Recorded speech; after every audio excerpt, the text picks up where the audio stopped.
একদা এক দেশে এক রাজা ছিল যার নাম ছিল মহারাজ বিক্রমাদিত্য। তিনি খুব শক্তিশালী এবং বুদ্ধিমান হলেও তার একটি বড় দুর্বলতা ছিল, তিনি ভীষণ লোভী। তার অফুরন্ত ধন সম্পদ ছিল, তা সত্ত্বেও তিনি সব সময় আরো বেশি পাওয়ার জন্য মরিয়া হয়ে থাকতেন। রাজার রাজত্বে একটি বিশাল বন ছিল। সেই বনে গভীরে এক প্রাচীন মন্দির ছিল। সেখানে এক ঋষি বাস করতেন। ঋষি তপস্যা করে সিদ্ধি লাভ করেছেন এবং তার কাছে এমন অলৌকিক পাথর ছিল যা দিয়ে যে কোনো ধাতুকে ছুলে সেটি সোনাতে রূপান্তরিত হতো। রাজা ওই পাথরের কথা জানতে পারলেন, তার লোভ আরো বেড়ে গেল। তিনি ভাবলেন, যদি আমি এই পাথরটি পাই তাহলে আমার রাজ্য পৃথিবীর সবচেয়ে ধনী রাজ্যে পরিণত হবে। তিনি তৎক্ষণাৎ তার সৈন্যদের নির্দেশ দিলেন একে ধরে আনার জন্য।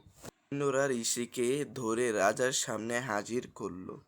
রাজা ঋষিকে সশ্রদ্ধ প্রমাণ করে বললেন, হে মহান্ত, আমি আপনার অলৌকিক পাথরের কথা শুনেছি। আমি প্রার্থনা করি আপনি আমাকে সেই পাথরটি দান করুন।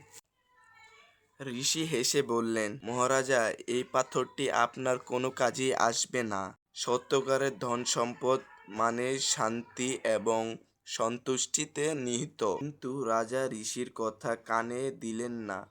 তিনি আবারও পাথরটি চাইলেন। ঋষি রাজার লোভ বুঝতে পারলেন এবং একটি শর্তে পাথর দিতে রাজি হলেন। তিনি বললেন, আমি আপনাকে এই পাথর দেব, তবে একটি শর্ত আছে। আপনাকে প্রতিদিন শুধু একটি জিনিস সোনায় পরিণত করতে হবে। এর বেশি করলেই সেই সোনা ছাই হয়ে যাবে। রাজা আনন্দের সাথে শর্ত মেনে নিলেন।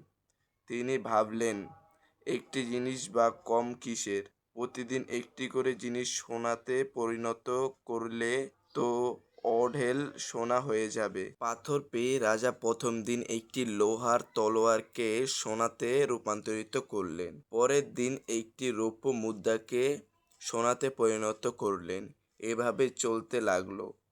রাজা দিন দিন আরো ধনী হতে লাগলেন। তার কোষাগার সোনা দিয়ে ভরে উঠল। কিন্তু রাজার লোভ বাড়তে থাকলো। তিনি ঋষির শর্ত ভুলে যেতে লাগলেন। একদিন তিনি